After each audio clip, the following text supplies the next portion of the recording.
Hi friends, अभिमान academy एक बार फिर से आपका स्वागत है। 69,000 शिक्षक भर्ती का ऑफिशियल नोटिस जो है वो जारी हो चुका है कि कितने पद खाली हैं। तो लगभग 3,552 पद खाली रह गए हैं और लगभग सेकंड काउंसलिंग अभी, क्योंकि आधी भर्ती हुई है, अभी अधूरे पद और रह गए हैं। अगर टोटल का हिसाब लगाएं तो लगभग 7,000 से ज़्यादा पद खाली रहने वाले हैं, क्योंकि आपको पता है 31,222 छात्रों में ही 3,552 पद हैं। तो पूरे 69,000 भर्ती में 7,000 से ज़्यादा पद खाली होंगे, तो पक्का है। और 7,000 पदों में मेरिट 1 से 1.5% तो गिरना तय है। तो क्योंकि 7 से 8,000 पद काफ़ी होते हैं।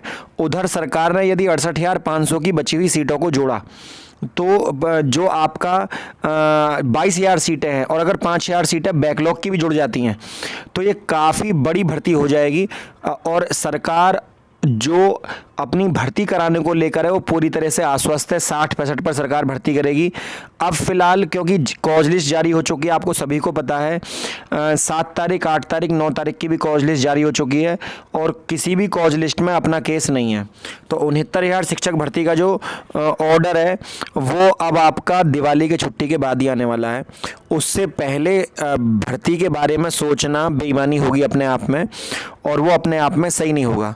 मतलब 69,000 शिक्षक भर्ती के बारे में यदि कोई बच्चा इससे जुड़ा हुआ है, कोई अभ्यर्थी इससे जुड़ा हुआ है, तो वो ये भूल जाए कि दिवाली से पहले आपका ऑर्डर आने वाला है।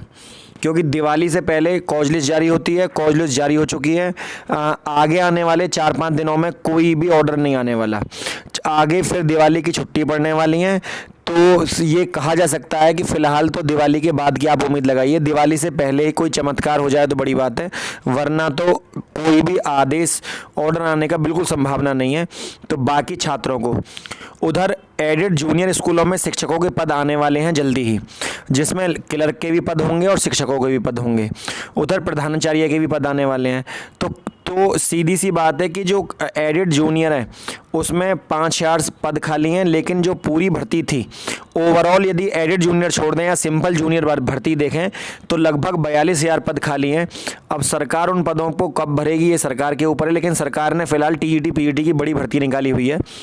लेकिन इस भर्ती में भी जैसे पिछली भर्ती में शिक्षा मित्र की व्यवस्था करी गई थी, इस भर्ती में तदर्थ शिक्षकों ने भी केस डाल दिया है कि उन्हें जो भारांक मिल रहा है वो कम मिल रहा है।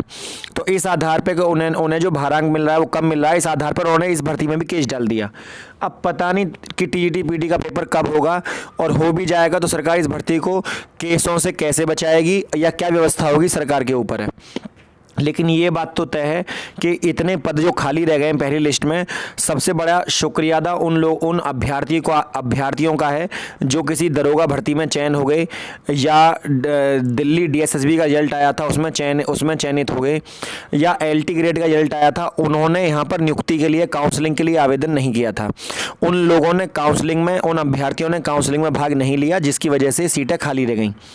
तो उन्हीं का शुक्रिया अदा सभी अभ्यर्थियों को करना चाहिए, क्योंकि उन्होंने वहाँ पर ज्वाइन लेकर अपना ये पद रिक्त छोड़ दिया।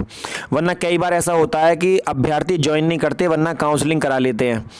तो सरकार ने भी ये कह दिया था कि अगर कोई पहले से शिक्षक है, अगर 2 जगह काउंसलिंग कराता है तो वो सेवा मुक्त कर दिया जाएगा। कुछ ये भी बहता सरकार का भी डंडा था, जिसकी वजह से अभ्यर्थियों ने दोबारा काउंसलिंग कराना सही नहीं समझा। 2 सरकारी नौकरी हो जाती फिर, इसलिए क्योंकि फिर सरकार ज्वाइन लेटर दे रही है, फिर उनकी फिर सैलरी जारी की जाती और वहाँ पर प्रॉब्लम आ जाती कि आप एक साथ 2 लाभ के पदों पर क्यों हो। तो अभ्यर्थियों ने बड़ा स्मार्टनेस का प्रयोग किया, दिमाग का प्रयोग किया, और वो सीटें खाली छूट गई। और सेकंड काउंसलिंग में लिस्ट जो पहले जनरल की लिस्ट जो लगी थी, आपको पता होगा 67.1 पर लगी थी, 1% गिरा दीजिए, बिल्कुल 66.1 पर गिरा दीजिए। ओबीसी की 66.5 पर लगी थी, 65.1 पर, और एससी की तो 60 पे आ जाएगी। लेकिन इम्पोर्टेंट ये नहीं है कि हमें 7,000 पद चाहिए, इम्पोर्टेंट ये है कि 68,500 की जो बची हुई सीट है हमें वो चाहिए, जो कि जायज़ है, न्यायिक अधिकार है ये हमारा, ये हमें चाहिए। हम ये नहीं कहते कि ऐश्वर्या भाटी मैम ने या सरकार के किसी नुमाइंदे ने जाकर कोर्ट में ये कहा कि हम 51,112 पद जोड़ेंगे। अपने सबमिशन दाखिल किया था जब हाई कोर्ट में, जब यही चल रहे थे जोर जोर से कि यदि शिक्षा मित्रों को कोई परेशानी होती है तो हम 51,112 पद जोड़ देंगे। शिक्षा मित्रों को परेशानी भले ही ना हो, जब आप शिक्षा मित्रों के लिए पद जोड़ सकते हैं तो अभ्यर्थी तो बाकी भी हैं जिन्होंने पार्टिसिपेट किया है, बाकियों के लिए आप क्या करेंगे। तो सभी पदों को लेकिन जो जायज़ मांग है वो मांगिए लगभग 5,000 सीटें बैकलॉग की, जिसमें SC OBC की सीटें हैं, और 22,000 सीटें नॉर्मल वाली, उन सीटों को आप इसमें जोड़िएगा।